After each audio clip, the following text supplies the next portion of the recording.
Preferí fronteras, que son líneas invisibles que se trazan antes de una batalla. Líneas de crianza.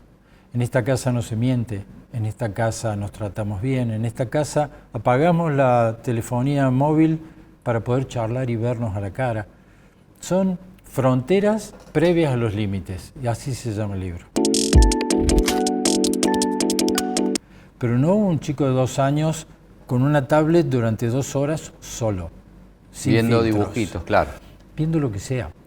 Viendo lo que sea, porque puede no ser nocivo el contenido, pero sí está interfiriendo en esa magia que él tiene de crear juegos y no lo está haciendo. Está postergando el juego esperando ser un asistente pasivo de lo que está viendo. ¿A qué edad dejaría un padre o una madre a su hijo, hija o hijos que crucen una avenida de alto tránsito, sin semáforos, sin policías, sin límites, en donde transitan autos a gran velocidad y camiones a gran velocidad, con cargas inmensas? Internet es una avenida de alto tránsito, con mucha carga, con mucho tráiler, sin filtros, sin controles, sin semáforos, sin policía que lo frene, y los chicos cruzan esa avenida muchas veces al día.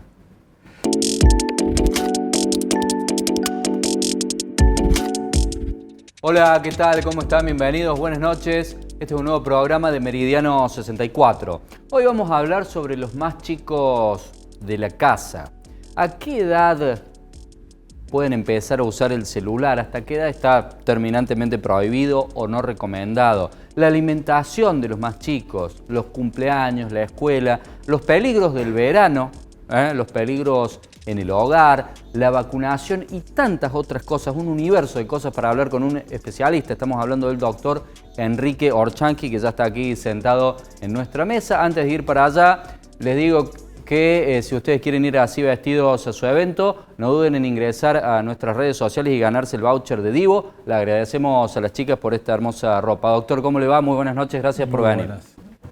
Es un gusto tenerlo acá porque le habíamos hecho varias entrevistas, pero siempre había sido vía Zoom. Es verdad. Bueno, cuéntenos, vamos a empezar por su libro, cosa que no hemos dicho en la presentación. Cuéntenos de qué se trata y ya son varios, no les llevo la cuenta, pero son varios. Afortunadamente sí, en realidad son libros que son la concreción de la consulta médica llevada a papel. En esos libros está toda la experiencia que se puede haber acumulado y lo que yo he aprendido a través de los chicos. Se llama Fronteras.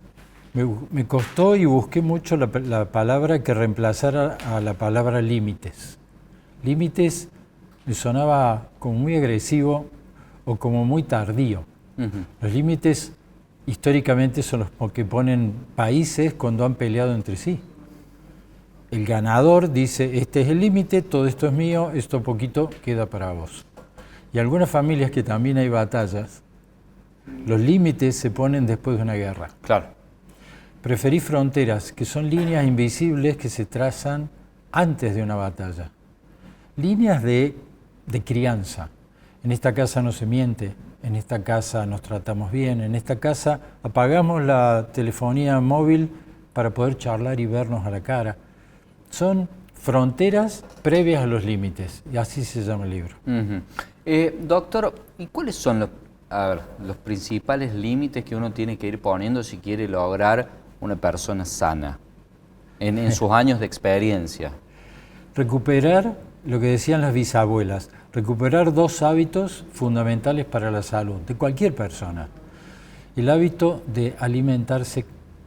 En realidad no voy a cambiar alimentar por nutrirse, y el hábito de dormir, descansar. Los chicos han perdido 2 ciclos fundamentales, que es el fin del día y el fin de la semana. A partir de ahí se enferman mucho. Estoy hablando yo que soy médico alópata y que me manejo con medicamentos y con antibióticos y con la medicina tradicional. Sin embargo, la pérdida del ciclo día y noche hace que tengamos enfermedades novedosas. Mucho insomnio, mucho trastorno de ansiedad, mucha impaciencia, mucha intolerancia, mucha demanda. Y la pérdida del fin de semana es catastrófica. Yo creo que la expresión del fin de semana finaliza la semana. o sábado y domingo son días para cansarse de otra manera. Habiendo perdido esos dos ciclos, uno descubre que la ciencia básica demostró que existen podas neuronales. ¿Qué quiere decir? Un reseteo cerebral podando las conexiones neuronales que han quedado caducas o que no funcionan como antes. Y estamos dando hablando oportunidad. En los niños. Estamos hablando desde la infancia y con una poda particular durante la pubertad, que es el desarrollo cerebral máximo. ¿Cuándo ocurren esas podas? Cuando ocurre el sueño reparador cada día.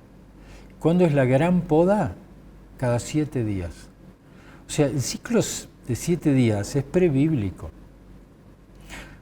Tomábamos la referencia de que gestó el mundo, gestó el universo y al 7º día descansó. Eso es bíblico, pero esto es prebíblico. Cada 7 días renovamos muchos tejidos, sobre todo en la pubertad, si cumplimos ese descanso semanal.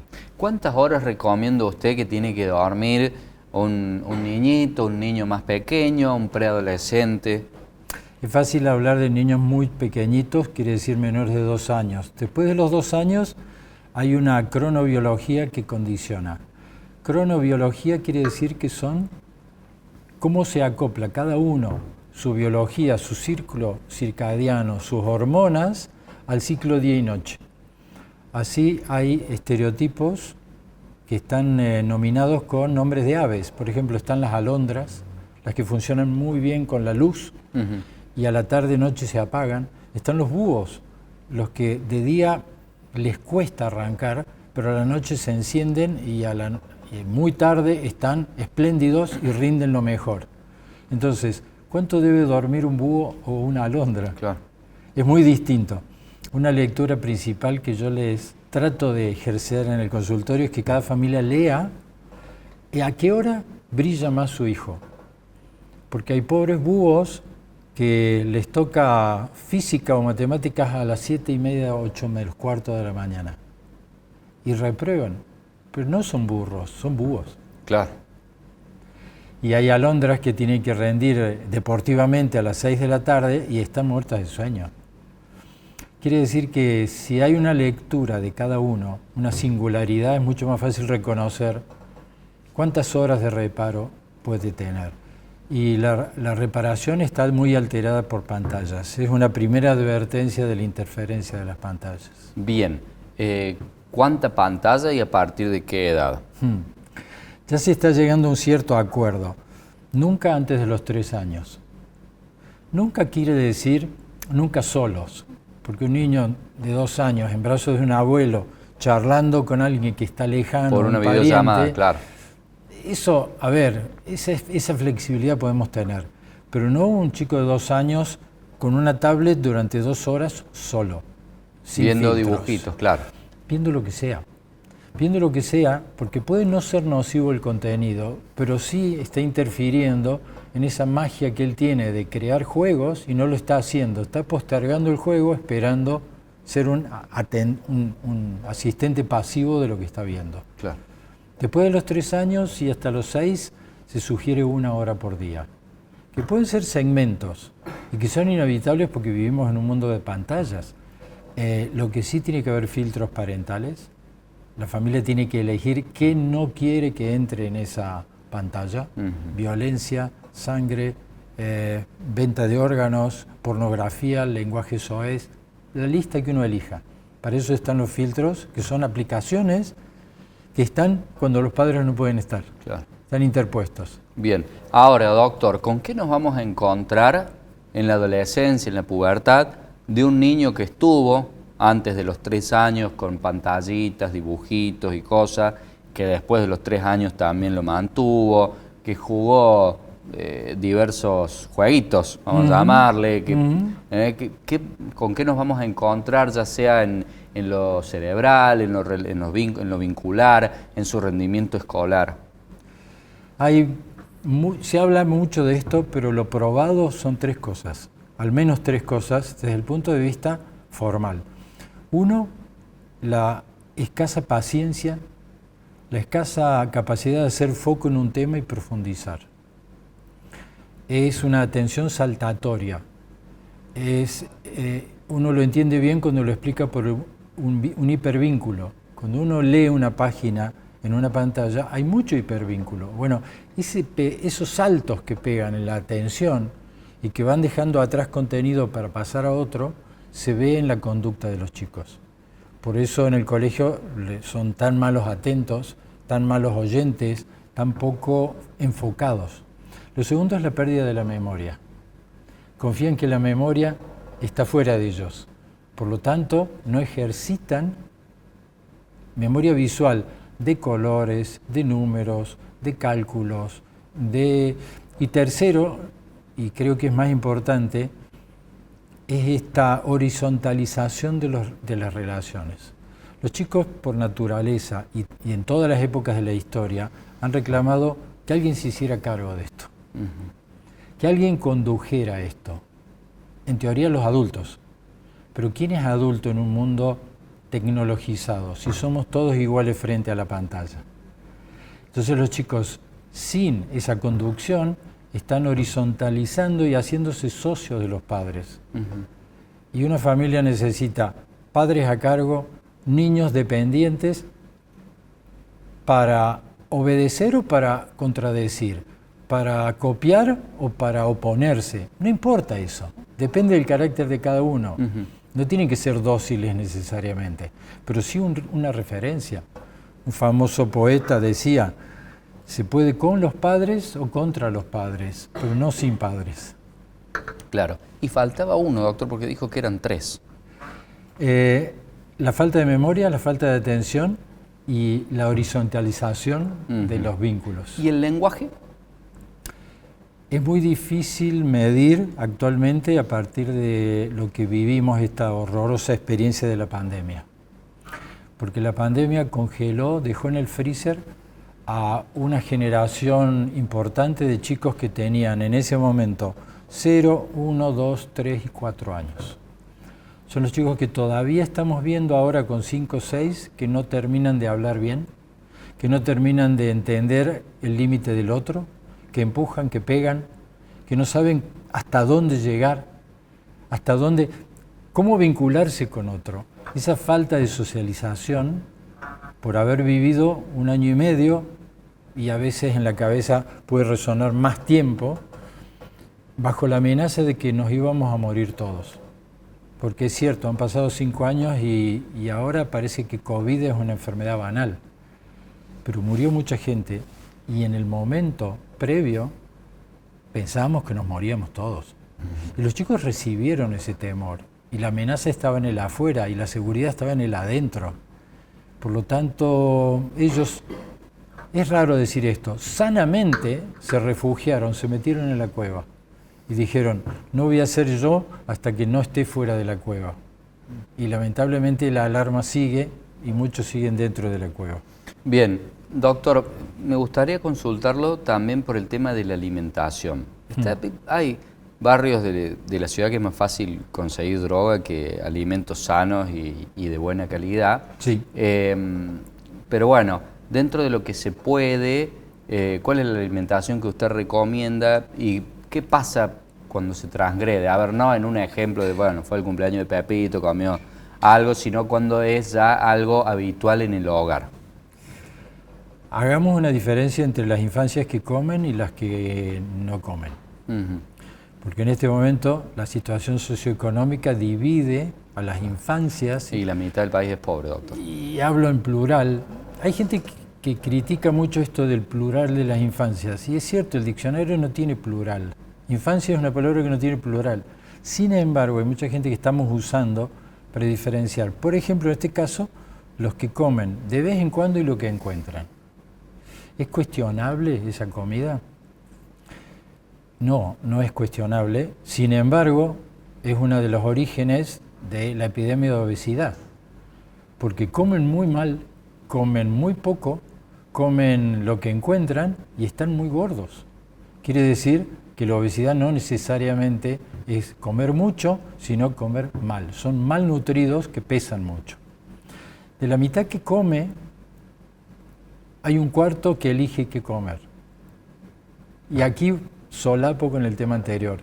Esta horizontalización de las relaciones en donde los chicos de 2, 3, 5 años tienen la misma potestad y el mismo voto que un adulto, dicen, no, esto no lo voy a comer, pero probalo, no quiero.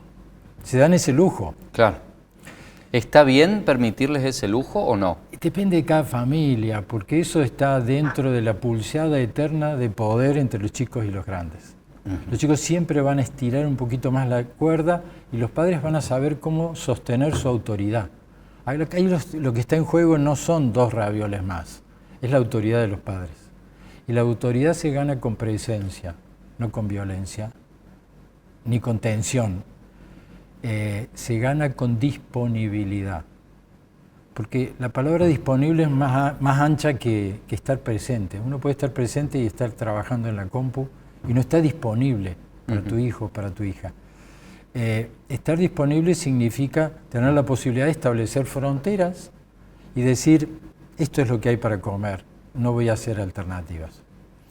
Me voy a poner del lado de los padres que trabajan y se desloman todo el día y llegan cansados a la casa y tienen poca paciencia. Es buena gente que quiere lo mejor, pero se resigna al síndrome de salchichas con puré. Yo le digo salchichas con puré a esta comida rápida, fácil, claro.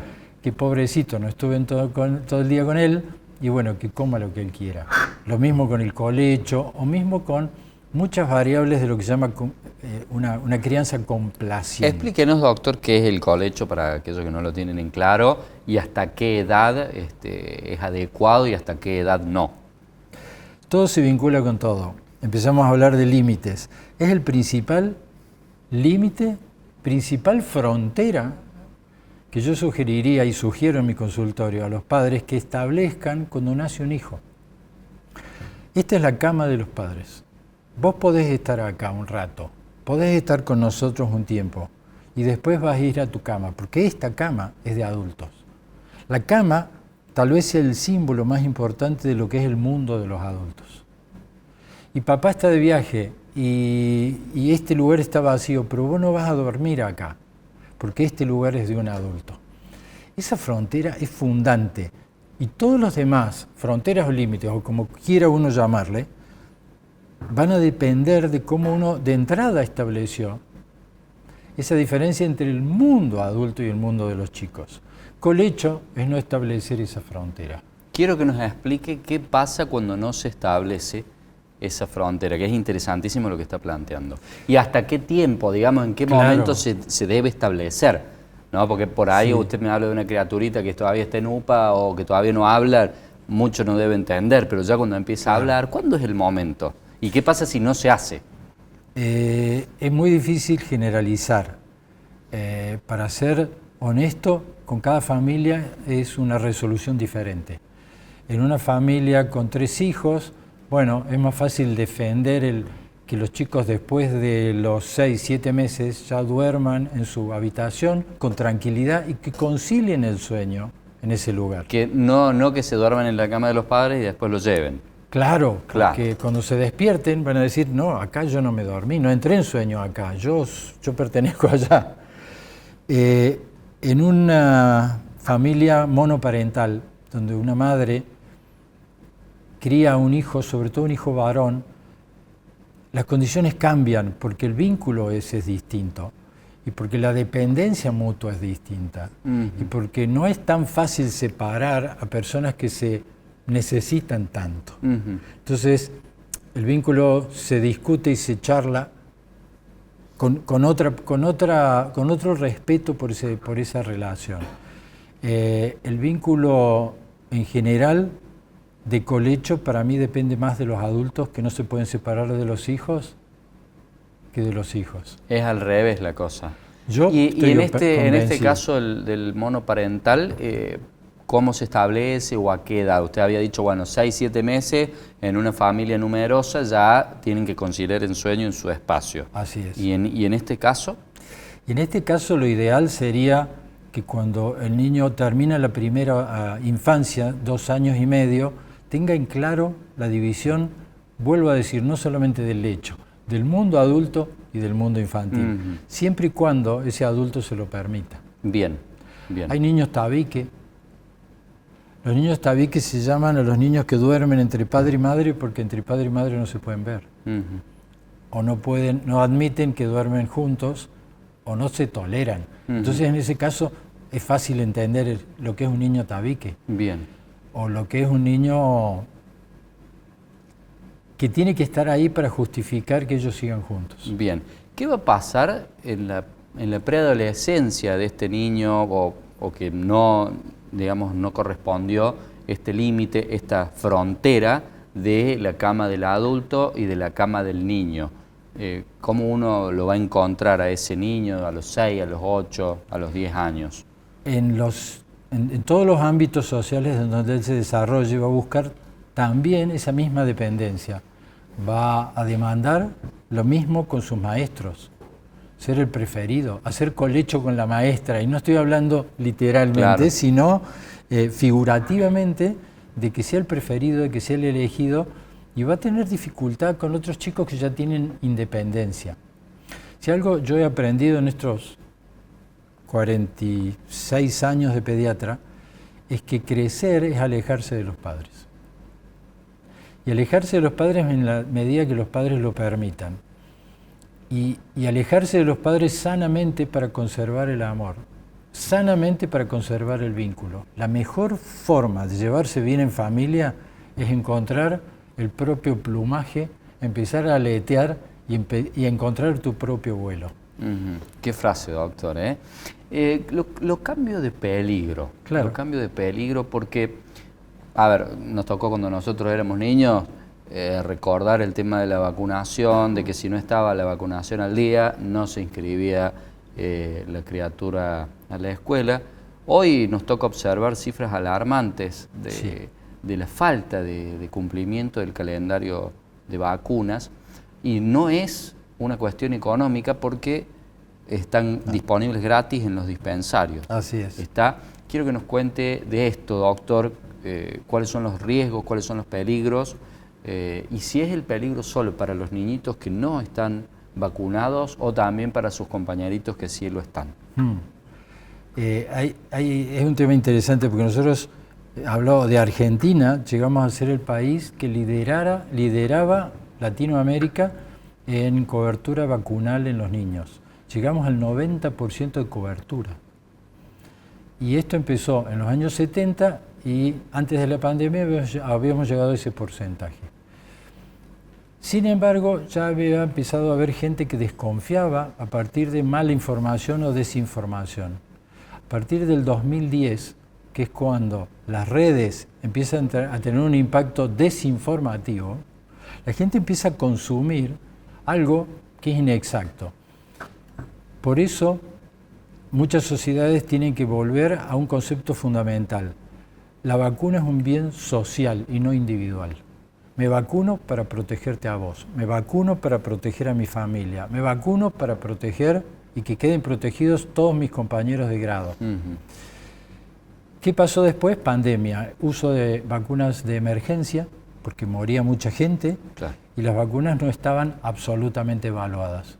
Hubo consecuencias, por supuesto, pero como en toda vacuna, lo que ocurre es que no reparamos en que tanta población mundial se vacunó al mismo tiempo. Por eso los efectos fueron tan notables. En este momento no podemos recuperar el 75% de cobertura. Eso significa que 1/3 de la población en Argentina no tiene protección contra sarampión, rubiola, paperas, difteria, poliomielitis y tuberculosis. He nombrado los potenciales brotes epidémicos que vamos a empezar a vivir en los próximos 5 años. Sarampión, rubiola, paperas, tuberculosis, poliomielitis y difteria. O sea, no estamos hablando de enfermedades banales. Las vacunas son víctimas de su propio éxito. Bien. No quiero dejar de consultarlo, ya que tenemos el privilegio de tenerlo acá, doctor, sobre la relación entre el medio ambiente y la salud está, además de los riesgos típicos del verano que le van a preguntar todos, sino ya más en un conjunto, en un espacio más grande, teniendo en cuenta ya lo que es la contaminación, el calentamiento global y demás cuestiones. Afortunadamente, hace unos 5 años empezó a circular una idea, un concepto fundamental a partir de la Organización Mundial de la Salud, que tiene sus sombras y sus luces, pero una de sus luces es sacar este concepto, una sola salud. ¿Qué quiere decir? Que la salud humana depende de la salud de las demás especies y de la salud planetaria. Son 3 campos que se superponen y la salud humana a partir de ahora va a depender de cómo cuidemos a todas las especies vivientes y de cómo cuidemos este planeta que nos alberga. A partir de ahí empieza a ser castigado el antropocentrismo, esto de creer que los humanos somos los únicos, los más importantes, los únicos que importa es esto, y nos podemos comer a todas las demás especies y criarlas para seguirlas comiendo, y seguir arando el campo y no volverlo a recuperar. Creo yo que las próximas generaciones van a ser más estrictas en esto del cuidado del ambiente, porque está demostrado que muchas especies se extinguieron, pero solamente una sobrevive en todos los ambientes, que es la humana, y es el principal predador de todas las demás. Exactamente. A ver, estamos debatiendo, ¿no? como sociedad, como humanidad, el uso de las redes sociales y de las pantallas. Lo llevo un poquito más adelante hablando de la adolescencia. Sí. Le voy a citar como ejemplo el caso de Australia, en donde va a haber que poner un límite que es el de los 16 años para poder interactuar. ¿Cómo lo ve usted a esto? ¿Le parece correcta esa edad? ¿Es una cuestión simbólica? También relacionándolo con el mundo de lo que puede ser la depresión, el bullying, el grooming, el sexting y demás cuestiones. Bien planteado, muy bien. Yo lo veo como un gran mensaje. No sé si exacto es la edad. Yo respondería con esta pregunta: ¿a qué edad dejaría un padre o una madre a su hijo, hija o hijos que crucen una avenida de alto tránsito, sin semáforos, sin policías, sin límites, en donde transitan autos a gran velocidad y camiones a gran velocidad, con cargas inmensas? Bueno, ¿a qué edad uno lo deja cruzar solo? Depende del niño, pero no sé, a los 12, 13. A veces algunos a los 12, otros nunca hasta los 20. Bueno, Internet es una avenida de alto tránsito, con mucha carga, con mucho tráiler, sin filtros, sin controles, sin semáforos, sin policía que los frene, y los chicos cruzan esa avenida muchas veces al día. Esta metáfora la uso para saber, para provocar que en cada familia piensen a qué edad le regalarían su celular. Porque van a ser atropellados, y han sido atropellados ferozmente, se les ha quitado el juego. Los chicos han dejado de jugar, y eso es negar la infancia. La infancia se define por muy pocos criterios, no por edad o por tamaño, sino por acciones. Y una de las acciones que define la infancia es el juego, y los chicos han dejado de jugar. No digo todos, digo muchos, porque están atrapados en esta pasividad. Y de ahí deriva la obesidad, y de ahí deriva el sedentarismo, y de ahí deriva la comida chatarra, y de ahí derivan un montón de listas, una agenda pediátrica nueva. Yo empecé a trabajar en pediatría en los años 80 y era tan fácil. Había flacos, había piojos, había diarreas, toses, mocos. Ahora hay ansiosos, hay desatentos, hay inquietos, hay trastornos del espectro autista. La agenda pediátrica cambió. Adictos, yo no los incorporaría todavía.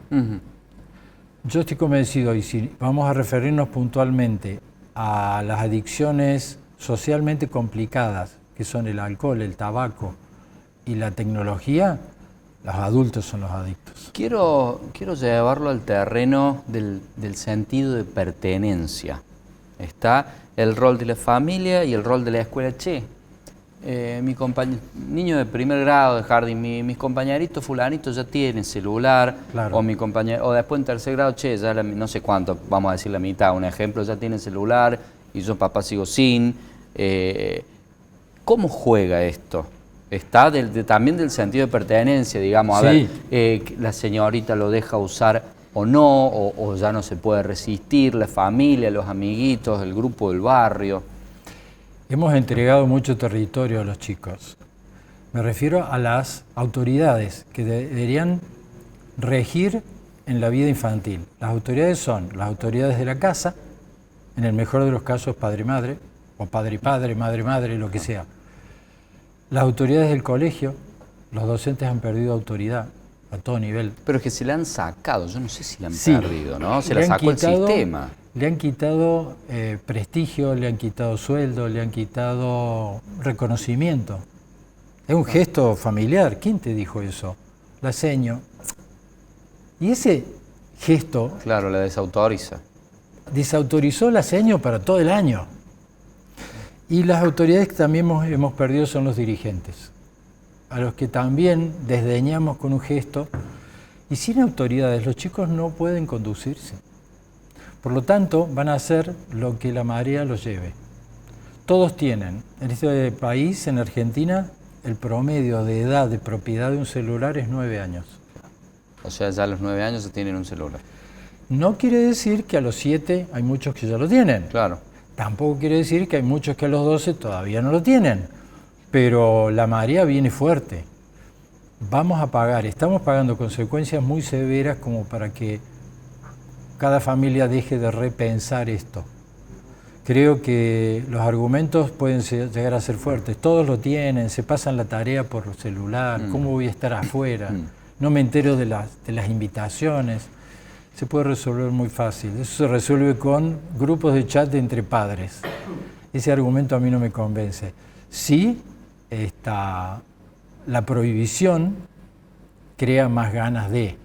Por eso las prohibiciones que intentan algunos países van dirigidas a las compañías para que no permitan el acceso a redes sociales a partir de un filtro que ellas, las compañías, tienen que establecer. Tendrán que demostrar que ese chico tiene más de 15 años, 16, 18, da igual. El mensaje es, hemos cometido un error en la primera infancia, en la segunda infancia y en la pubertad. ¿Cómo remediamos esto? Entre todos. Doctor, no sé si nos queda tiempo, pero me gustaría consultarle qué hay detrás de que una misma familia tiene un hijo que es de determinada manera y otro que es de determinada otra y ante ciertos hechos de la vida funcionan de una forma y de otra y han tenido la misma crianza, que es una cuestión que se debate, ¿no? Mira, cómo salió cómo salió este otro. ¿Qué puede explicar usted de esto? Que en realidad no hay primer hijo, segundo hijo y tercer hijo. Hay primera paternidad y maternidad, segunda y tercera. Los padres son primerizos, secundizos y tercerizos. Bien, es decir que han cambiado, digamos, el rol de los padres. Y el ecosistema era totalmente distinto, aunque hayan pasado 1 año de distancia, 2 años de distancia. Son hijos biológicos de los mismos padres, pero no del mismo ecosistema, de ninguna manera. Ha sido un gusto tenerlo aquí, doctor. Esperamos que esto se vuelva a repetir y no estamos en la temporada 15, nosotros, y no dentro de otras 15 temporadas más. Es un placer recibirlo, doctor. Gracias a ustedes. Nosotros hacemos una muy breve pausa, pero quédese que ya volvemos.